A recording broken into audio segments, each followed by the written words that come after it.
Okay, are you ready? I'm as ready as I can be. Can we put the wine down? Yeah, okay. Hello everyone, welcome to our first Non-Horsey-Parent episode of the Pony Podcast with me, Tess. You notice I don't have Alex, it's because I'm taking the lead on this series, but I am joined by a very special guest, and that is my mum. That sounds really scary. I thought my mum would be the best person to talk to for this episode because we're talking about how to get children into ponies if you're a parent who doesn't have a pony hanging around in the garden. So what was the first thing we did when you thought we might want to ride? What was the first thing you did? Or did you just plonk us on a horse and go, off you go? I think with your brother, I definitely plonked you on a horse because I had a horse of my own at the time, and he, poor soul, didn't have a choice. Yeah. You sent us to, we went to a riding school, didn't we?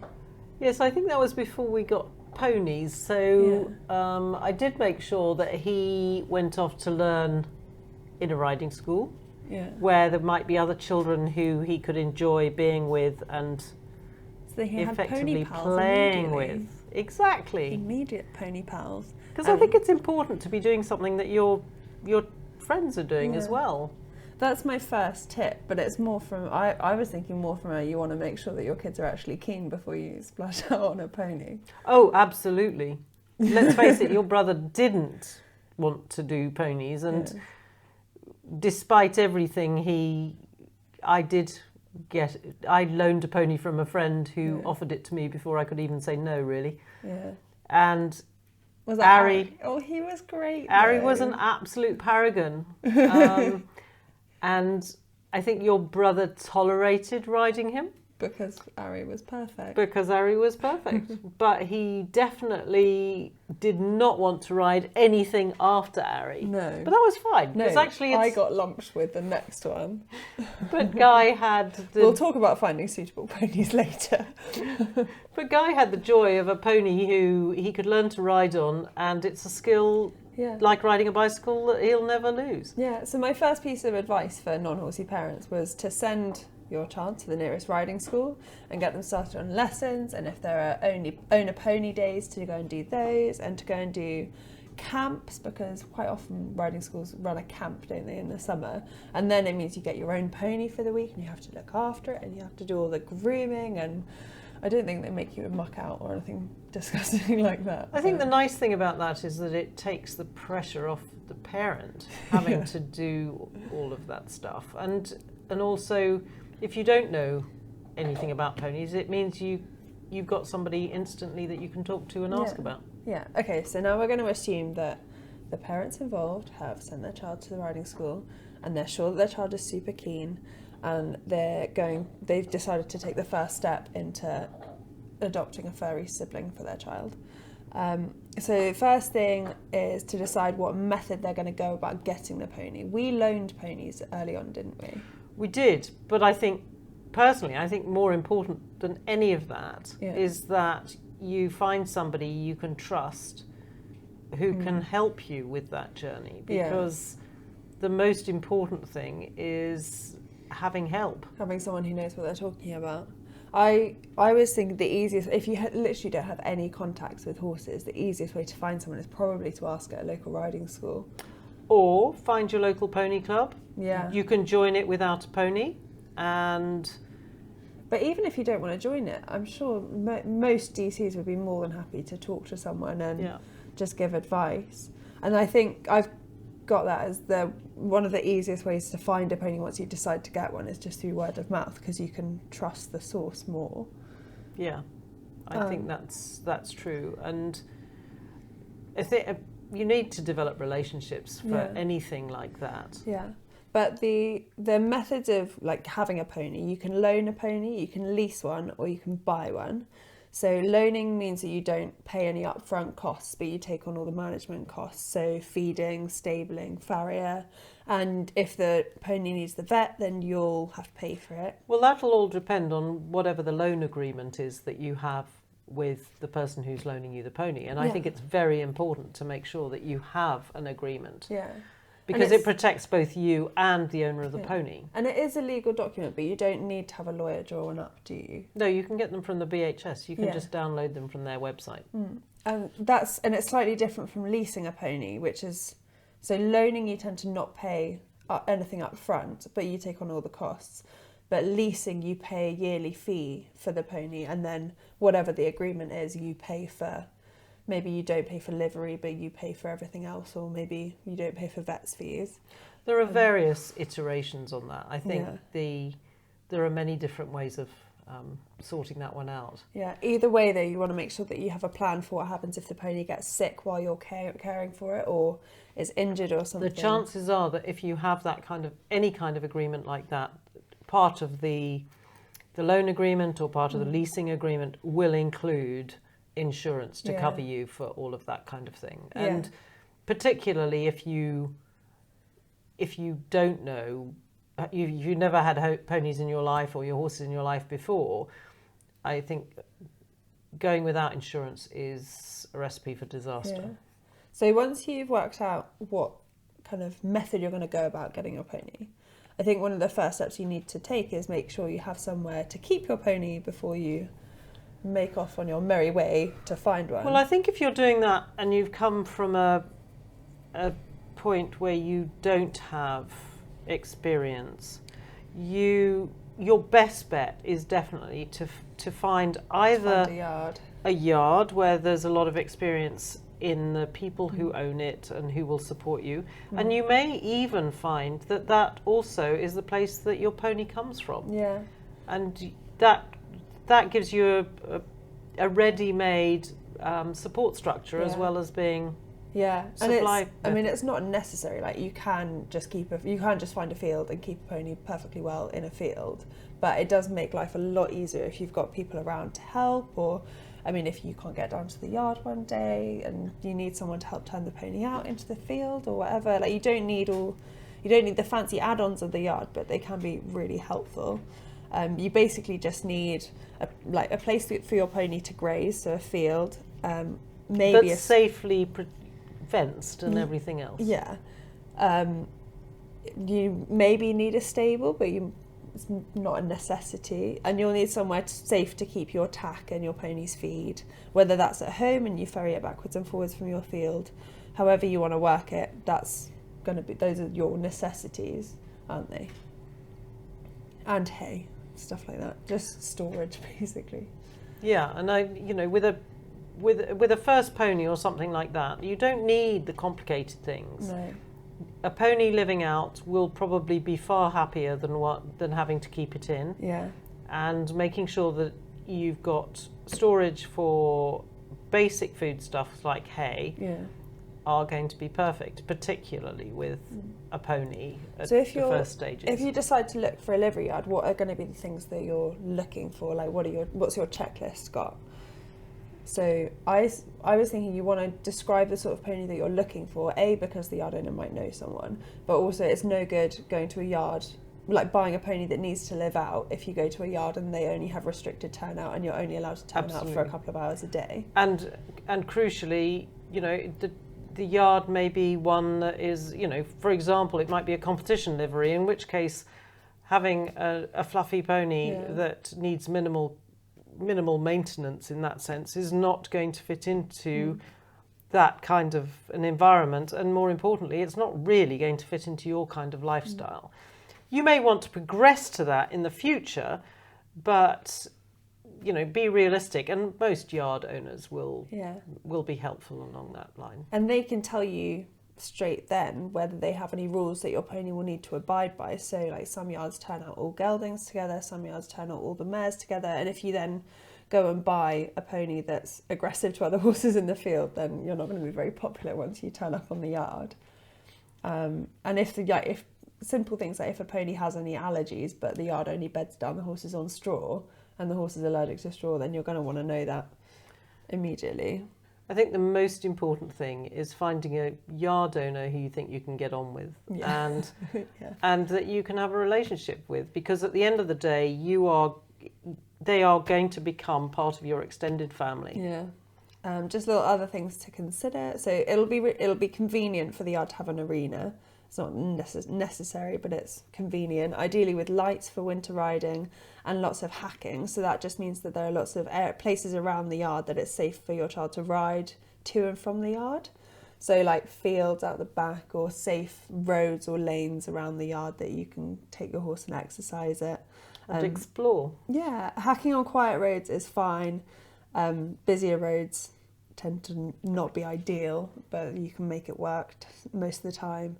Hacking off-road, so around fields, is ideal because it's that much safer, but it's not a deal breaker. Both child and pony will like having a bit of variety instead of always being in the field. And then we get to the exciting bit, and actually looking for a pony. So where would you go to find a first pony if you were looking for a first pony? I'd ask the yard owner, for starters. Yeah. And then I would ask local pony clubs. Yeah. And there are Facebook pages that most pony clubs have, like an adverts page that like secondhand ponies moving on in their pony club will be advertised and on. like finding a job or buying anything, you do want to get, particularly if you're recruiting a pony to your family, do take references. Yes. And take references from people who are preferably not connected too closely to that pony. Yeah. And a little, just to decode the advert, horses are measured in hands, which is shortened to HH. One hand is 4 inches, or roughly 10 centimetres. So when they're listed as 13.2, that means 13 hands and 2 inches. You should probably ask an instructor what size you should be looking for, because you don't want a pony that's too big because it's be too much for your child, but you don't want one that's too small because your child's just going to grow out of it immediately. Ponies are just horses that are smaller than 14.2. So the only real difference is in height, although there are some behavioural differences, but they're mainly anecdotal, would you say? That was a shrug for the audio listeners. I was also thinking, actually, that we should have said, right, when you talk about where to go to try and find your pony, before you talk to anybody else, you should talk to your instructor. Yeah. The most important person who knows how your child rides. Yeah. And who will know if there are any locally. And can tell you what you should be looking for. Whether you should really be looking for something that's a bit geriatric and isn't going to leave the floor. Ponies tend to be a bit savvier and a bit smarter, which is good and bad. Horses obviously age differently to humans, so they're physically mature by about 4, but realistically that age is probably too young for a beginner. I am looking panicked at my daughter that she's even suggesting 4-year-olds. Mum, how old was my first pony? You were not. That's 5. They tend to peak physically about 13 to 15, but they might continue performing well right into their late teens. And some ponies keep going well into their 20s. They're considered aged once they're in their 20s and might require careful management, but it doesn't mean that they can't be perfect for your child. They tend to be more reliable and they know their job. And indeed, your brother's paragon of virtue was in his 40s. Ever. Oh, yes. He had to be fed soup because he had no teeth left. So his feed had to be really, really wet so he could drink it. Just an example of the careful management they might require.